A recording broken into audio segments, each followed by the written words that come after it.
So silver bullets, you have a fair value gap set up that's very specific in that 60-minute chart or 60-minute time window. 1 hour. At 10 o'clock to 11 o'clock, you have the lunch hour that runs on stops. Whoever's been making money, that's what it's going to do. It's going to run down there. Even if it reverses in the lunch hour, that's still a trade also. If you can anticipate that drop down, say the market's been going up, London session, New York session. Now you're entering at 11 o'clock to 1 o'clock an hour. You can sell short a 1 minute 2022 model and aim for that 15-minute low. What? What's wrong with it? Nothing. It might not fit your appetite. It might not feel like it's something for you. Holding you back. Something's holding you back. And then you had the PM session, afternoon, between 2 o'clock and 3 o'clock. The same thing you would expect to happen in 10 o'clock to 11 o'clock. We have to look for stops or inefficiency. Where's the market going? Where's it reaching for? You know, you had that old high that you were aiming for all morning. It didn't get there. We have relative equal highs now across the afternoon. What's it going to reach for? The weekly and daily objective hasn't been met above the marketplace yet. So we're still bullish. Wait for a short-term shift in market structure, 1 minute and 5 minute. Wait for a fair value gap to form between 2 o'clock and 3 o'clock. And then when it drops down into it, when you're bullish, buy it and aim for that intraday high. If it can give you 5 handles, take it there. Leave a runner on and see if you can get to that higher time frame, weekly or daily chart. That's how you trade your afternoon silver bullet. Simple. Real simple. Then you had the last hour trading, 3 o'clock to 4 o'clock. And now we're talking about the extreme of the daily range for indices. But as an index trader, you're entering the lunch hour. Now you roll out of, say you're a Forex trader, and you want to trade the London session and New York session for Forex. And now you know that Forex goes a little bit colder the rest of the day in the US hours. Stop trading Forex, roll over into indices. Trade the lunch hour. Where's the 15-minute stop? Where's the stops? Who's made money? Where are they leaving their stop? Because it's resting right in the marketplace, and the algorithm will gladly go down to it or go up to it, and there it is. There's a setup there. We get that last hour. That's making the high or low of the day for index futures. Not all the time, most of the time. Unless it reaches the daily or weekly objective intraday, and that will be the high or low of the day. If it has done that, then the afternoon last hour trading has to be traded from a scalper's mindset, looking for a 15-minute high or 15-minute low or 15-minute inefficiency above or below the marketplace. And that's your target, and be content with it. So I've walked you through a daily range, mentioned the characteristics. They're very generic. Do you think about price like that? If you haven't been thinking about price like that, now you should. Because in my mind, the inner musings of the ICT, when I'm watching the daily range form, I have all these thought processes in my mind, and I'm anticipating certain things based on the logic I've showed you and talked about here. I am not surprised. I am not taken back in a gasp when the market does something at any one of these times of the day. I'm expecting all this stuff. But anticipating it and entering the trade is two different things. In the beginning, you need to just sit still and watch. And you desensitize yourself. You remove all the doubt, all the fear, all the trepidation about you being able to do this. Oh, it's rigged, it's fixed, it's fake. He only shows you the winning trades. He this and that, nothing. You have all these excuses that you have to sort out. All that's put to bed when you start seeing it happen over and over and over again. When you start seeing it live, pan out to script, this market is absolutely predictable. But there's times when the market's going to be a little fickle.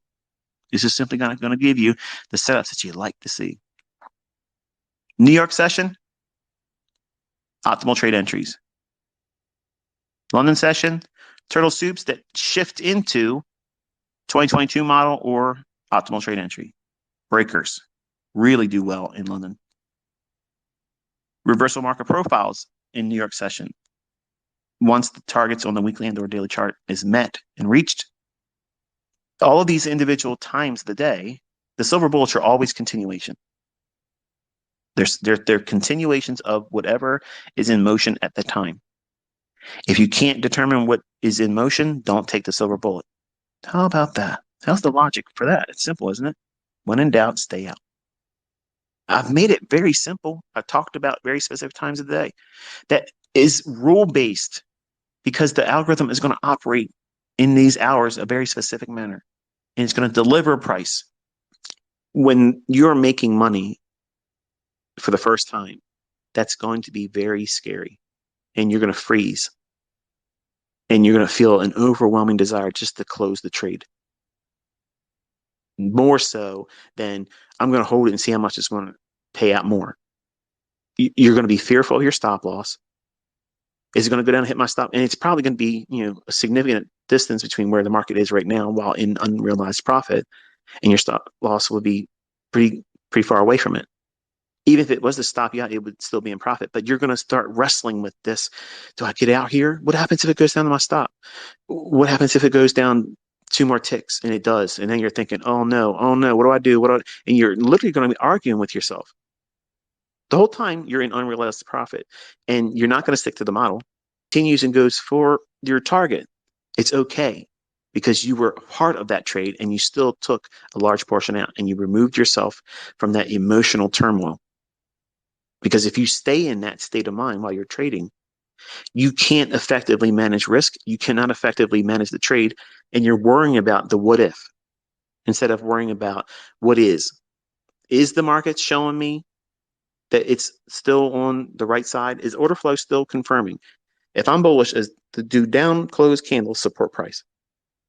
If it goes into the down close candles, is it going past the 50% mean threshold? If it does and starts closing below that, they're warning signs.